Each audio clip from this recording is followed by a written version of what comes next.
Oke guys, kali ini kita akan membahas alur cerita dari film The Hun yang keluar di tahun 2020.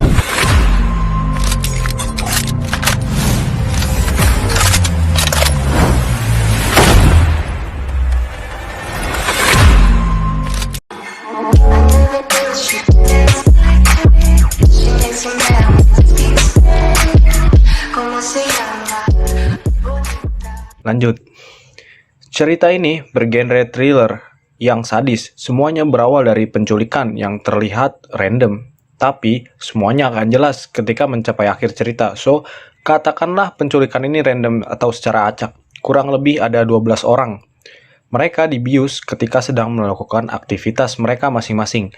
Kemudian, mereka dikumpulkan di suatu pesawat dan mereka dibawa ke sebuah tempat di daerah yang memiliki properti milik pribadi yang sangat luas, dan yang menculik adalah elit global.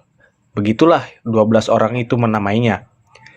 Dan ketika di pesawat terjadi kesalahan teknis, salah satu dari ke-12 orang tersebut terbangun dari biusnya. Ia bernama Randy, dan ia bertanya-tanya tentang mengapa dia ada di sebuah pesawat. Maka dari itu, dia menanyakan ke ruangan depan di pesawat yang isinya anggota elit global tersebut. Ketika elit global menyadari bahwa itu sebuah kesalahan, maka elit global itu pun langsung membunuhnya dengan menancapkan ballpoint ke lehernya. Randy tidak langsung mati, ia masih bisa berdiri. Kemudian Randy dipastikan mati ketika elit global membunuhnya dengan menancapkan ujung dari sepatu heels ke salah satu matanya. Kemudian, sisa dari 11 orang tadi masih nyenyak, terbius, tidur. Keesokan harinya, 11 orang ini tiba-tiba terdampar di sebuah hutan. Dan ketika mereka sadar, mulut mereka semuanya tersumpal dan dikunci. Mereka berkeliaran sampai akhirnya mereka bertemu satu sama lain di titik di lapangan yang luas dan terdapat suatu kotak besar. Salah satu dari ke-11 orang ini memberanikan diri untuk membuka kotak besar tersebut dan melihat isinya. Semuanya berpikir bahwa kotak itu adalah jebakan. Namun orang yang membuka kotak ini tetap memberanikan diri. Sampai akhirnya pada saat dibuka, keluarlah babi kecil berwarna pink. Namun, bukan hanya itu saja isi kotaknya. Di dalamnya dibuka, keluarlah terdapat persenjataan lengkap yang disediakan untuk bertahan hidup. Masing-masing dari orang tersebut mengambil senjata untuk survive. Terhitung semenjak mereka memegang senjata, mereka mulai diburu oleh elit global. Nah, jadi sistemnya ini seperti berburu hewan. Namun, objek hewan diganti dengan manusia dan pemburunya adalah elit global tadi. Oke, lanjut. Ketika mereka sudah memegang senjata, salah satu mereka mulai dibunuh dengan machine gun atau senjata yang menggunakan mesin. Kemudian pembunuhan berikutnya dengan jebakan, seperti parit yang di lubangnya terdapat kayu-kayu berbentuk kerucut yang tajam menghadap ke langit. Kemudian mereka berhamburan pergi ke hutan dan bertemu di sebuah pagar yang tinggi, dan di sana mereka bertemu kembali. Satu persatu dari mereka memanjat pagar tersebut. Namun sayangnya, orang yang terakhir tidak selamat karena pada saat memanjat, ia tertusuk anak panah yang datangnya dari arah hutan. Dan orang terakhir ini memutuskan untuk membunuh orang yang memanahnya, tidak melanjutkan memanjatnya, dengan masuk kembali ke arah hutan dan mencarinya.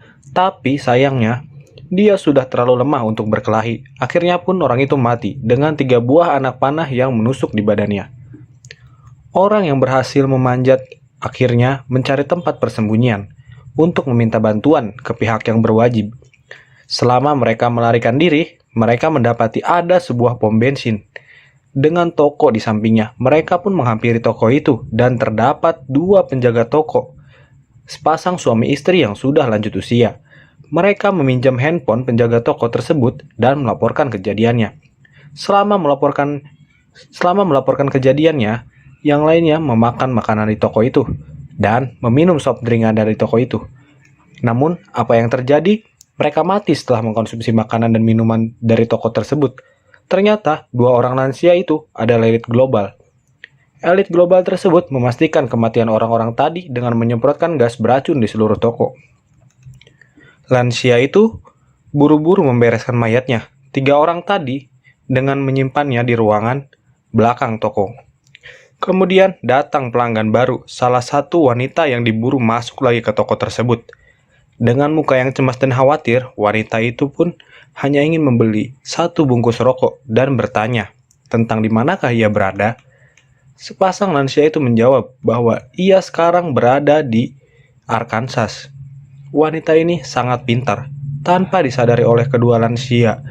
Wanita ini tahu persis harga sebungkus rokok di Arkansas, dan si lansia ini akhirnya ketahuan bahwa ia elit global dan wanita ini pun membunuh kedua lansia ini.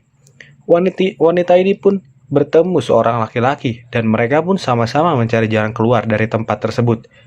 Ketika mereka melihat ada rel kereta api, mereka pun menyusurinya. Setelah berjalan lama, akhirnya mereka menemukan sebuah kereta yang sedang berjalan dengan kecepatan yang lambat. Mereka pun masuk melalui gerbong yang terbuka dan bersembunyi di gerbong tersebut. Di gerbong itu terdapat pengungsi atau penumpang gelap tanpa identitas. Namun salah satu penumpang gelap termasuk orang yang diburu. Sisanya hanya benar-benar penumpang gelap. Kereta kemudian diberhentikan dan dilakukan pengecekan dari tentara setempat. Dan mereka pun tertangkap, termasuk penumpang gelap. Dan ternyata laki-laki yang bersama wanita tadi mengenali satu dari penumpang itu, yang merupakan musuhnya sebelum ia diculik. Akhirnya mereka pun berkelahi dan si pria dari penumpang gelap itu dibunuh dengan granat yang dimasukkan ke dalam celananya. Setelah kejadian itu, mereka dibawa ke ruang interogasi. Karena tidak memiliki identitas maupun paspor, akhirnya pihak tentara setempat pun menghubungi kedutaan Amerika untuk mengembalikan 2 orang tadi. Akhirnya pun datang mobil kedutaan dari Amerika menjemput mereka berdua. Kecurigaan pun mulai terasa karena obrolan di mobil sangat mencurigakan. Dan akhirnya si wanita ini membunuh orang kedutaan dengan menendang keluar mobil dan mengambil alih setir mobil kemudian melindasnya di jalan. Ternyata setelah digeledah bahwa benar orang kedutaan Amerika ini adalah salah satu anggota dari elit global. Wanita ini mendapat peta yang berisi petunjuk tentang keberadaan elit global ini. Lalu si wanita ini pun mendatangi semua tempat keberadaan si elit global dan membunuhnya. Semua tanpa diketahui oleh elit global bahwa wanita ini pun dulunya adalah mantan tentara. Kemudian cerita ini mundur ke 1 tahun sebelum kejadian, di mana awal semua ini direncanakan. Elit global ini dituduh melakukan perburuan dan objeknya itu berupa manusia. Ia dituduh oleh orang-orang tertentu yang suka membuat teori konspirasi. Padahal elit global ini tidak pernah melakukan perburuan tersebut.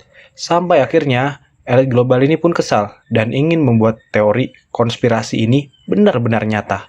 Elit global ini menculik orang-orang yang menentang dia. Tapi sebelumnya, mereka mencari tahu asal-usul orang yang menculik agar semuanya berjalan dengan lancar. Tapi di sini elit global melakukan kesalahan bahwa mereka salah menculik orang.